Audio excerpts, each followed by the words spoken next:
This is Kobe Daly, Nursing 2, ASU BB. My presentation is over pyloric stenosis for our GI study. So, pyloric stenosis is pretty uncommon, but it mainly occurs in infants, newborns, usually diagnosed around at least up to week 3.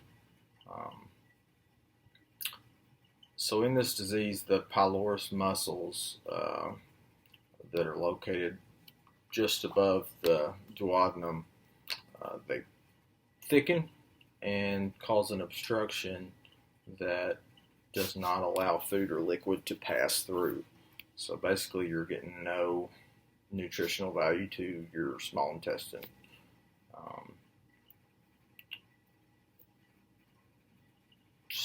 It normally occurs in newborns and up to 6 months, but it has been seen in some adults.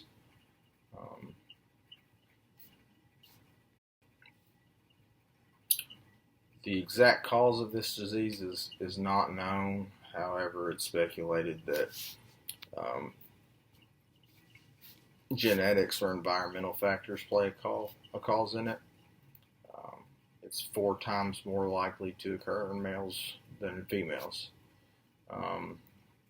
Because genetics they think play a cause in it. If you have had a child that has experienced this disease in the past, then it's a greater likelihood that the next born child could also be diagnosed with this. So when you talk about clinical manifestations, the first and most common sign the go-to is the projectile vomit.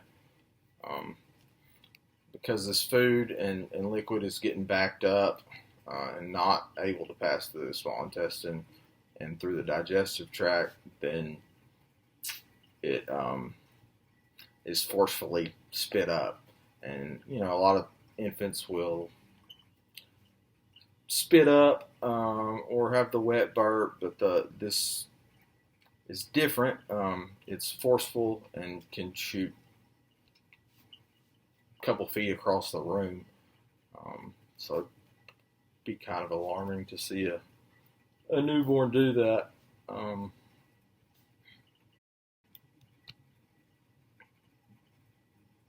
And because it's only or mainly seen in infants, subjective data is limited. There's not a whole lot, they're not going to be able to talk to you and tell you what's going on. Obviously, we talked about the projectile vomiting, and because this, you're not getting the nutrition through your digestive tract into your small intestine, you're not absorbing these vitamins and minerals, so you'll see signs of dehydration, dried out mucous membranes,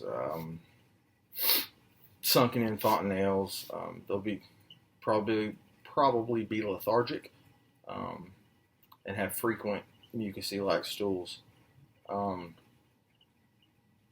There's also increased peristalsis, and it's said that they may experience ravenous-like hunger, so they'll eat and or take a bottle and be hungry right after, because it's not going anywhere.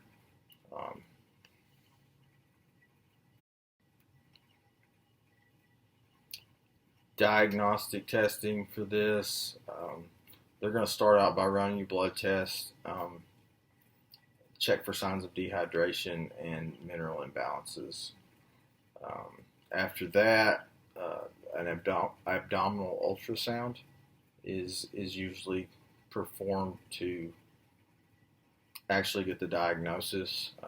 You can view the pylorus and confirm that it is hypertrophied and is causing that obstruction.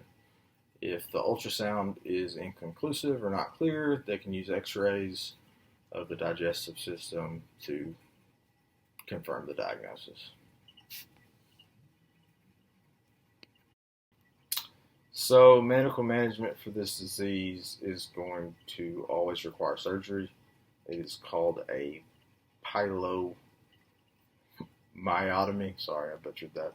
Um, and during this operation, um, the surgeon will make an incision on the outside layer of the thickened pylorus muscle, and it allows the inner layer to bulge out and creates a channel for the food to pass from the stomach to the small intestine.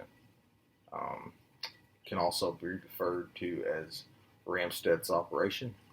Um, However, before they may not go immediately to surgery because of the dehydration and mineral deficiencies, electrolyte imbalances.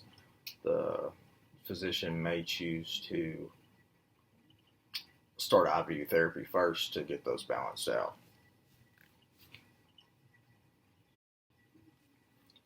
Nursing interventions are going to be maintaining adequate nutrition, hydration through the IV therapy. Um, and because they're dehydrated, the mucous membranes are dried out, so oral care is needed, and provide comfort and support for the family of the infant undergoing surgery. At the first few weeks of life, and being hooked up to IVs is probably pretty nerve-wracking for those parents. We're going to teach our patients to understand the importance of the IV therapy and trying to get the nutrients and get them back hydrated to where they need to be. If they've had this child with this disease before, then we're especially going to have a higher genetic risk for it. We'll explain the signs and symptoms and how important it is to get these infants back to the hospital and to see a doctor before it gets too severe. Pre and post-op feedings. After anesthesia wears off, you can, about 4 to 8 hours after anesthesia wears off, you can feed them a special formula, and then 24 hours following surgery, they can go back to normal formula breastfeedings.